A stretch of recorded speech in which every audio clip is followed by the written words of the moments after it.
Ok, na aula de hoje nós vamos estudar os livros de Naum, Abacuque e Sofonias.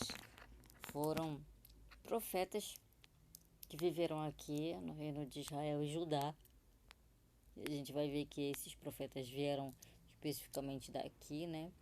Das tribos do sul, dos reinos do sul. E aqui a gente vai começar pelo livro de Naum. O livro de Naum contém a profecia de que Nínive, a capital da Síria, seria destruída por causa da iniquidade de seu povo. Vamos relembrar um pouco da cidade de Nínive. Foi aquela em que Jonas foi pregar. O povo todo se arrependeu. 100 anos depois, eles voltaram a cair em iniquidade. Uma iniquidade tão grande que o Senhor desejou novamente destruir aquele povo. O livro de Abacuque, né, também contém uma conversa entre Abacuque e o Senhor. E Abacuque fez algumas perguntas ao Senhor sobre os castigos dos iníquos, né? O que aconteceria com os iníquos? E Sofonias profetizou sobre os desastres que acompanhariam a queda de Judá. Olhando nessa imagem aqui, a gente vai ver uma pessoa com várias setas, né? Imaginem aí que cada uma dessas setas é um perigo ao qual hoje nós estamos expostos. Conseguem imaginar que perigos são esses? Mais influências, mídias sociais, né? TV, televisão, filosofias do mundo, algumas dessas ideias. A gente lembrando aqui, né, a viagem de Jonas, que morava em Gat-Hefer, foi para Jope para pegar um barco para fugir para Tarsis, porque ele não queria pregar a Nínive. Ok, mas enfim, ele foi para lá e pregou. 100 anos depois de Jonas ter pregado, o exército já havia destruído o reino do norte, Israel, e planejava reconquistar o reino do sul, Judá. Então tá aqui, ó. Jerusalém é Israel e Judá logo abaixo. O reino do norte e o reino do sul. Não dá para ampliar mais do que isso aqui, tá, gente? Então, e tá bem aqui, ó, Nínive, né?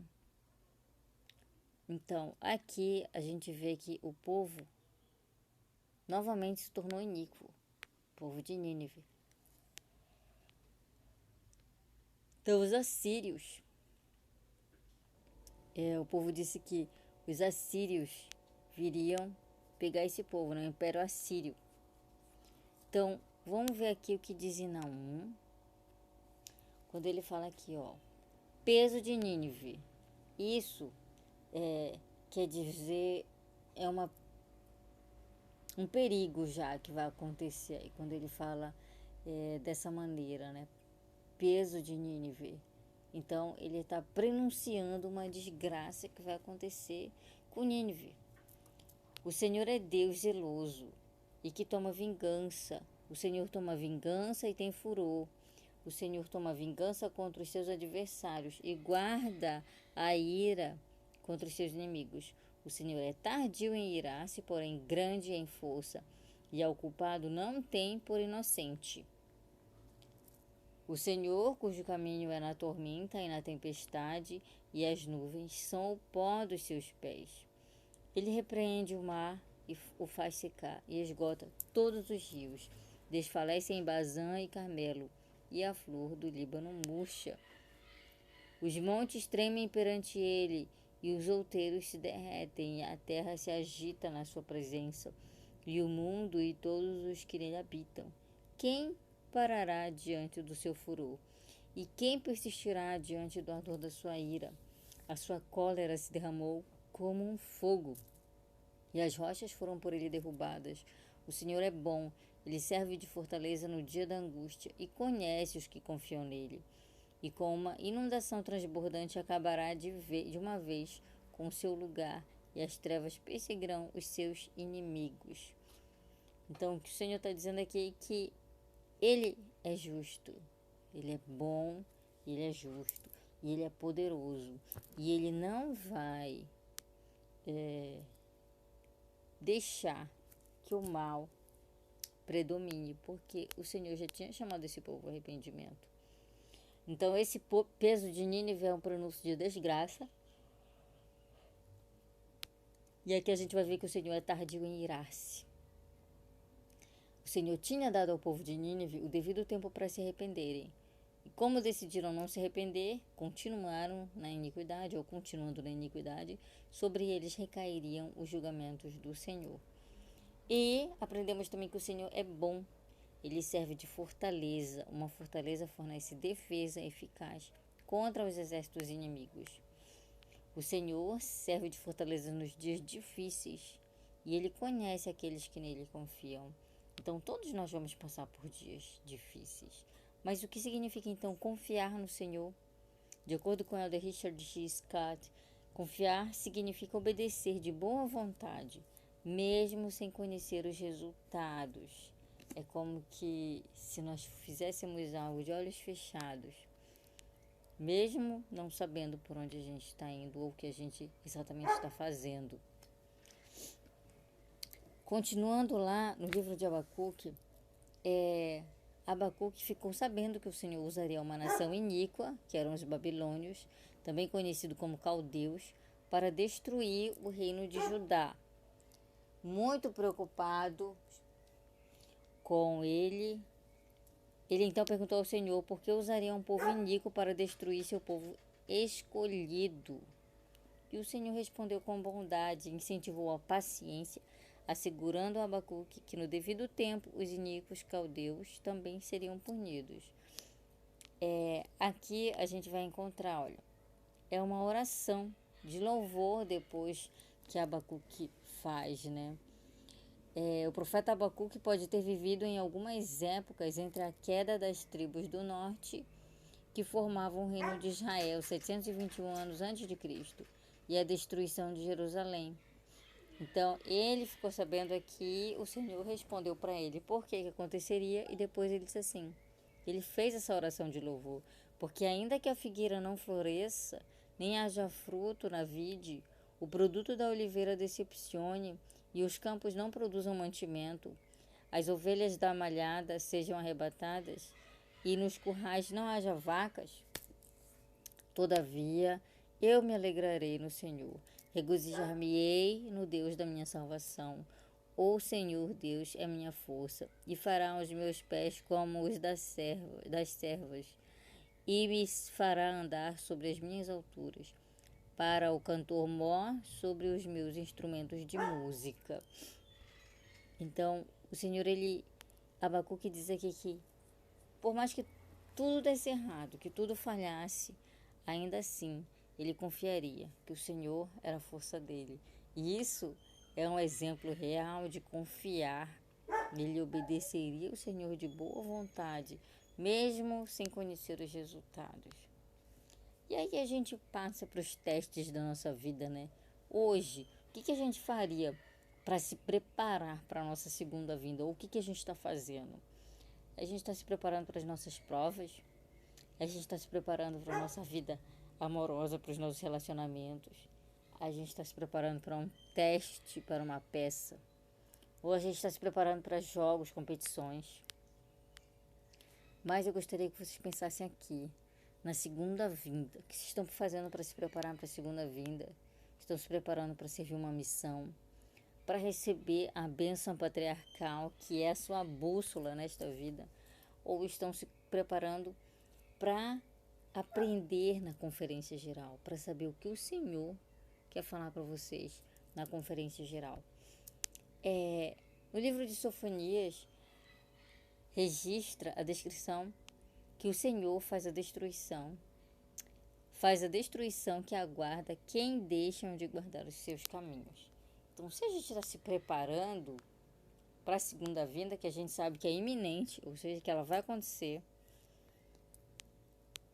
o que a gente vai pensar em desviar o nosso caminho? Ou, no caso, o caminho do Senhor. O Senhor, nesse livro, conclama seus convidados a participar de um sacrifício que ele preparou, dizendo que castigaria aqueles que aparecessem vestidos com trajes estrangeiros.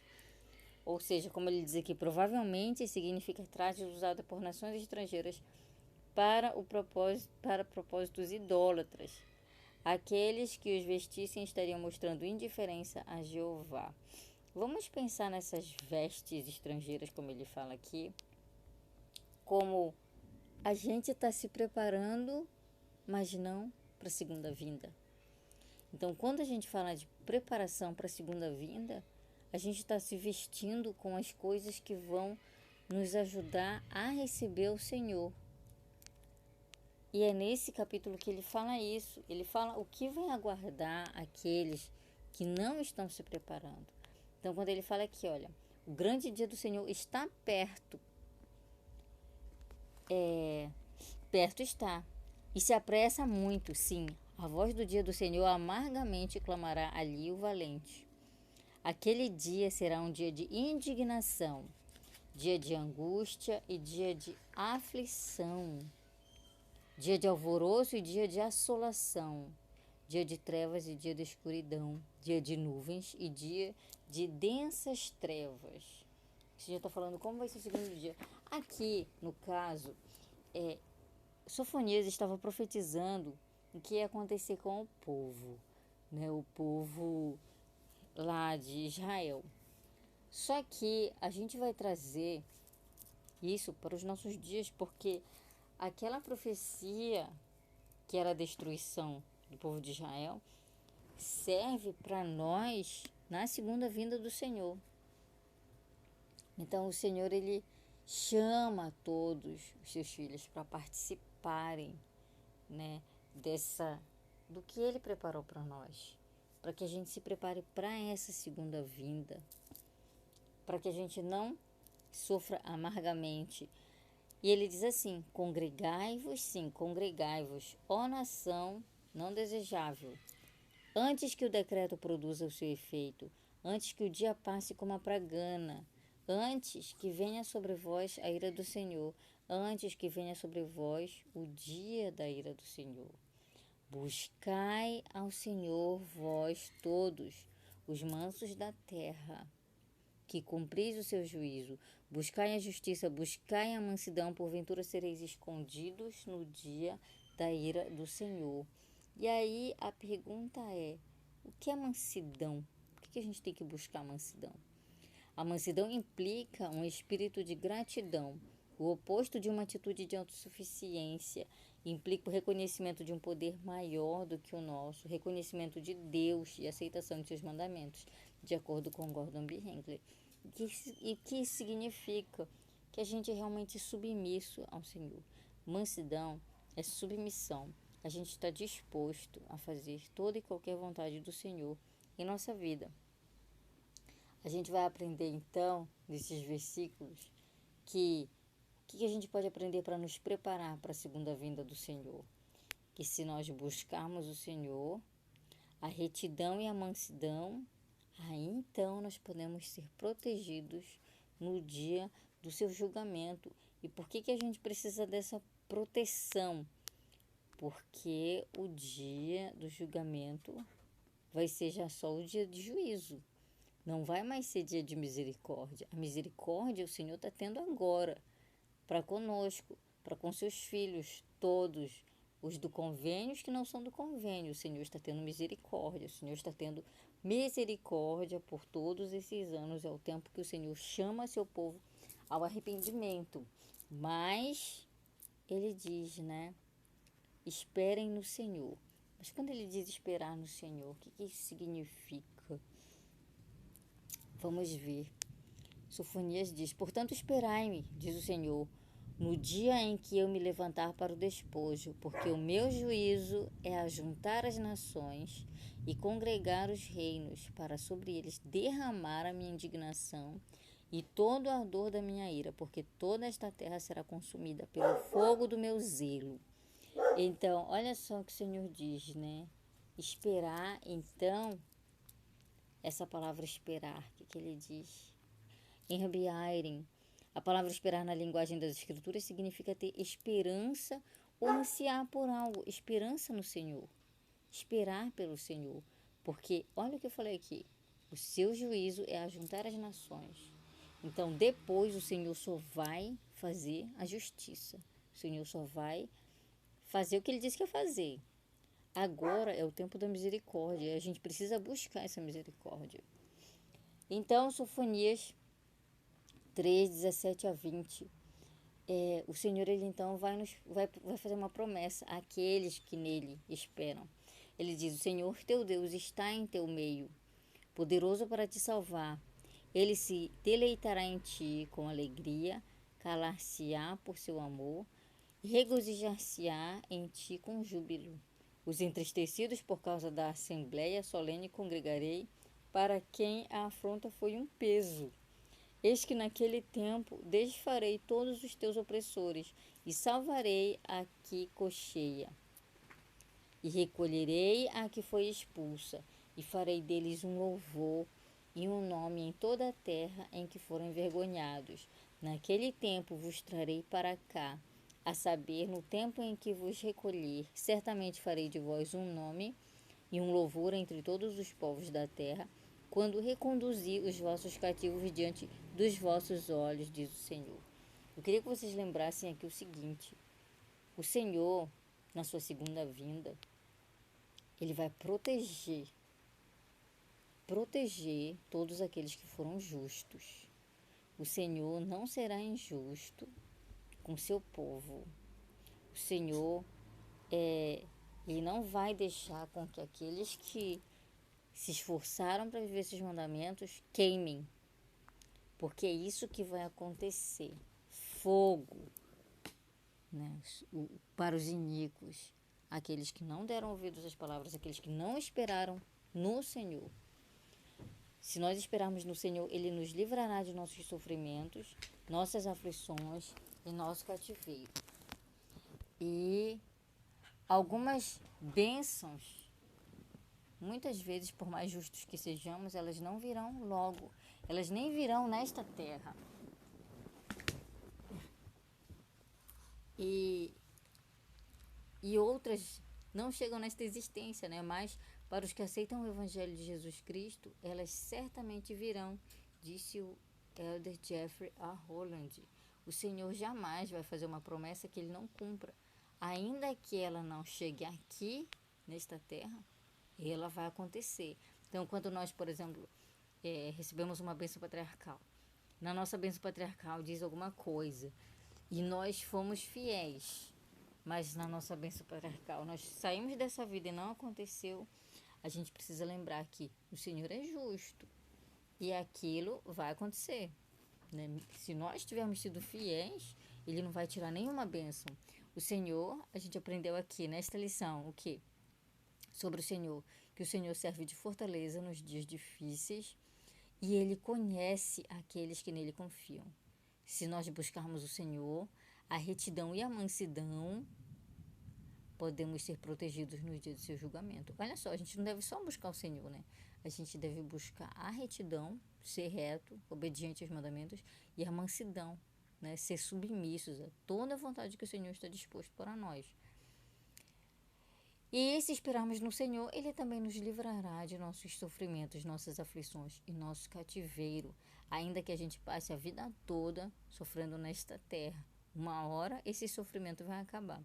Não há dor que dure para sempre, e nem felicidade que nunca acabe, a menos que seja a felicidade no reino celestial. Essa será eterna. O que nós precisamos fazer com o que nós aprendemos? Esperar no Senhor, buscar retidão e buscar mansidão, buscar submissão, porque o Senhor é justo e Ele vai cumprir todas as suas promessas. Em nome de Jesus Cristo. Amém.